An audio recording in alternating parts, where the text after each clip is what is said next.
De Guillaume Pelletier. Monsieur le Président Bonneau, Monsieur le Président Chevet, mes chers collègues et chers amis du Césaire, ce matin sur les routes de Sologne, j'ai fait un rêve, celui d'imaginer, puisqu'au nom de la séparation des pouvoirs, Emmanuel Macron n'a pas le droit de pénétrer dans l'hémicycle de l'Assemblée nationale, qu'il puisse se trouver devant nous, c'est-à-dire devant la richesse et la diversité de la France des territoires qu'il méprise tant. Les schémas que nous avons l'honneur d'aborder et d'évoquer ce matin m'amènent à la réflexion suivante. Le nouveau monde qui est en train de naître et que nous appelons tous de nos vœux ne doit pas devenir un mauvais monde. Et puisqu'aujourd'hui, le monde de la finance l'a emporté et s'est révolté contre l'économie réelle, puisque l'ultralibéralisme tente de l'emporter contre la liberté, puisque l'égalitarisme tente de l'emporter contre l'égalité, puisque l'individualisme, le consumérisme et l'égoïsme tentent de l'emporter face à la fraternité, et puisque, en ces temps troublés de la présidence Macron, les élites, les grandes métropoles mondialisées tentent de se révolter contre le peuple et la France des provinces, nous appelons, nous, à une révolution tranquille, à la révolution de la France des territoires, dans au moins 4 domaines. Je le dis d'abord sur la question ô combien centrale, sous le contrôle expérimenté des agriculteurs comme Florent Leprêtre, nous devons entamer une révolution au service des agriculteurs. Il y a 9 milliards d'individus que nous allons devoir nourrir à l'horizon 2030-2050 dans le monde, et la France semble être le seul pays du monde à ne pas avoir compris encore que l'agriculture est un élément économique central.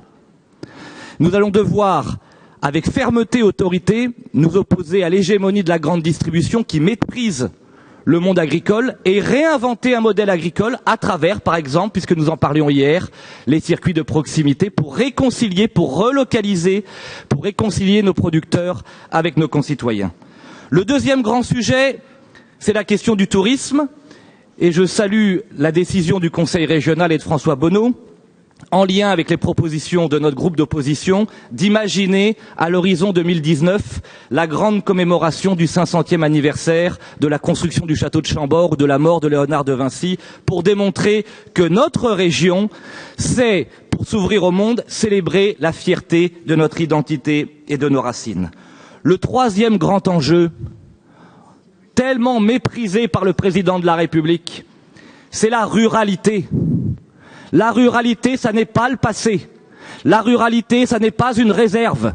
La ruralité, c'est l'avenir.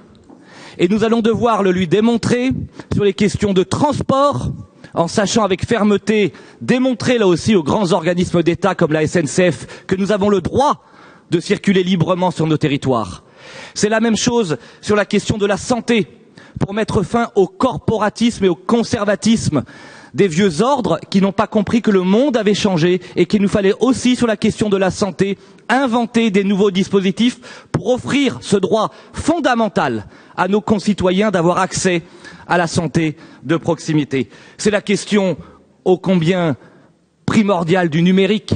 Comment avons pu accepter de voir les grands opérateurs téléphoniques multiplier les profits au début des années 2000 dans les grandes métropoles sans engager 1 euro d'investissement dans le monde rural, privant aujourd'hui nos territoires ruraux d'un investissement juste et important pour notre devenir.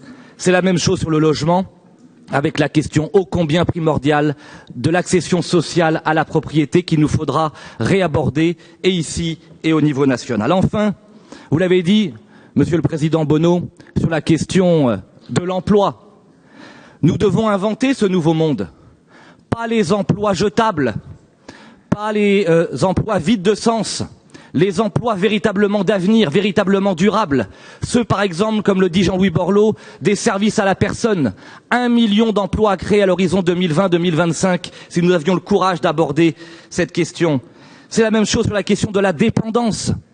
1 lycéen sur 2 aujourd'hui sera centenaire. 1 lycéen sur 2. C'est donc une perspective d'avenir à la fois extraordinaire au nom du lien entre les générations, puisque nous serons probablement la seule génération à vivre avec nos parents, nos grands-parents, nos enfants et nos petits-enfants.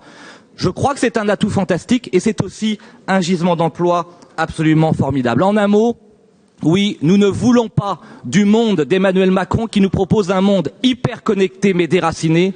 Nous considérons que c'est par les racines que nous pouvons obtenir des ailes. C'est en choisissant la voie de l'enracinement que nous pourrons reconnecter nos compatriotes et à eux-mêmes et au monde et à l'universel. Je vous remercie.